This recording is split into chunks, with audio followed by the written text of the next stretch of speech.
Good day, I'm Theodore Henry, and this is your JIS News for Friday, November 29, 2024. The Planning Institute of Jamaica, PIOJ, is projecting the economy to stabilize in the first quarter of next year after various weather events contributed heavily to a contraction in performance this year. For the July to September quarter of this year, economic activities declined by 2.8%, mostly due to Hurricane Beryl. Other factors impacting performance included weakened demand, which resulted in the curtailment of economic activities.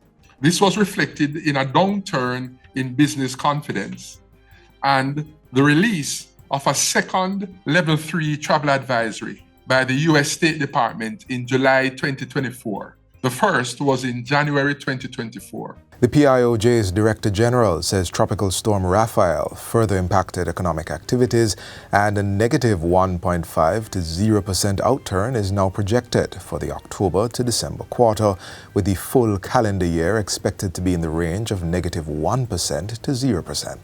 This projection is further supported by preliminary data received for October 2024, which indicate a downturn in the hotels and restaurants industry. Provisional data reflect a decline of 1.1% in airport arrivals to 194,830 visitors.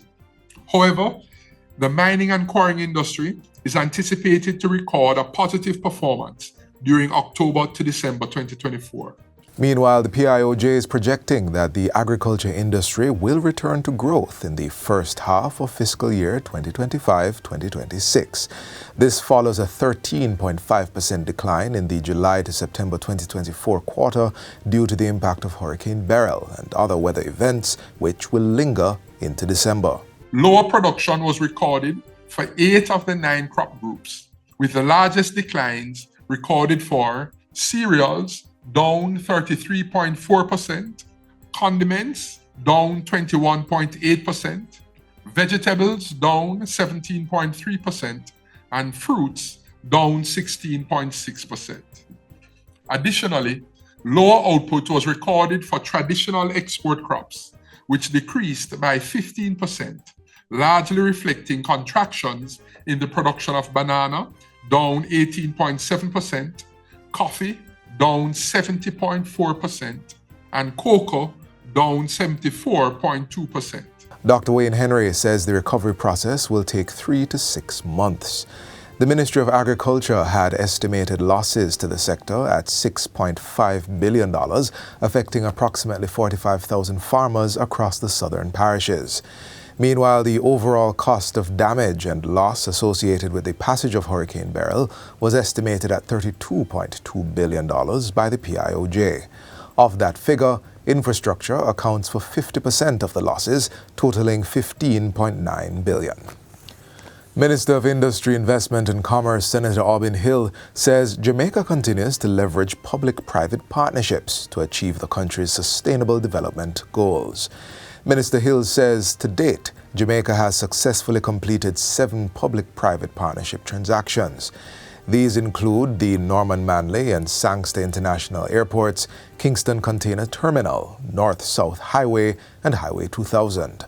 The Rio Cobre Water Treatment Plant and the Solar Energy and Efficiency Project in schools are in progress.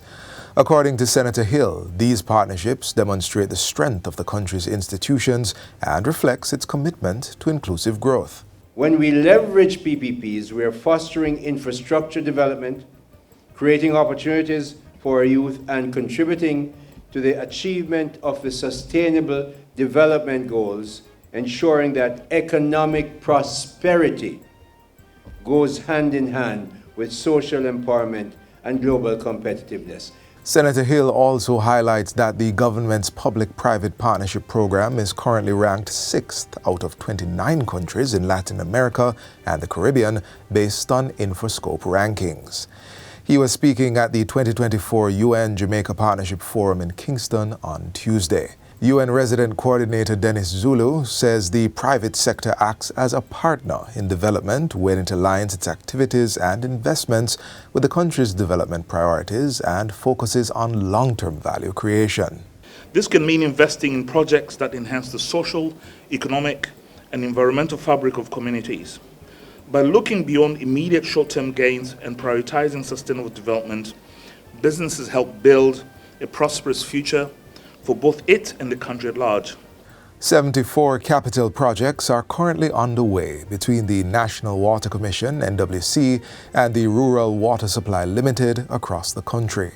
Speaking earlier this week at the post-cabinet press briefing, Minister with responsibility for water, Matthew Samuda, said the projects would result in improved supply to over 400,000 persons over the next 12 to 18 months. He added that this did not include the Caribbean Development Bank-funded projects, which would see the single largest investment in rural water supply in Jamaica coming in the first quarter of next year.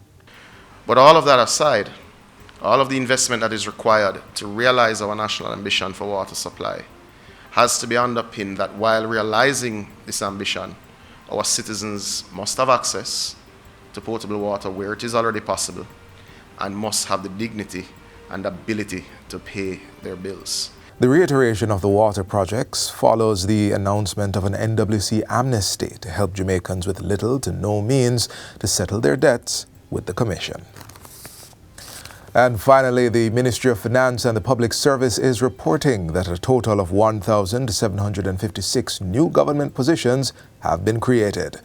These include 1,105 posts to the Jamaica Constabulary Force, JCF, 452 created for the Ministry of Labour and Social Security, and 199 posts in the Ministry of Health and Wellness. Portfolio Minister Favour Williams gave the update at the post-cabinet press briefing on Wednesday. This will increase the levels of job security and access to certain employees in terms of benefits, health and pension, which will boost the morale and reduce the likelihood of staff upheaval. Minister Williams also highlighted that during her tenure at the Ministry of Education and Youth, 4,720 permanent posts were established for educational institutions. The total of 4,720 represents individuals who would have been working in the school system for decades, but they were working temporarily and would not have been appointed to a permanent post until the cabinet decision that addressed that matter. So I'm pleased that we continue to work to positively impact the lives of Jamaicans. And that's it for JIS News Today. I'm Theodore Henry. Thanks for watching.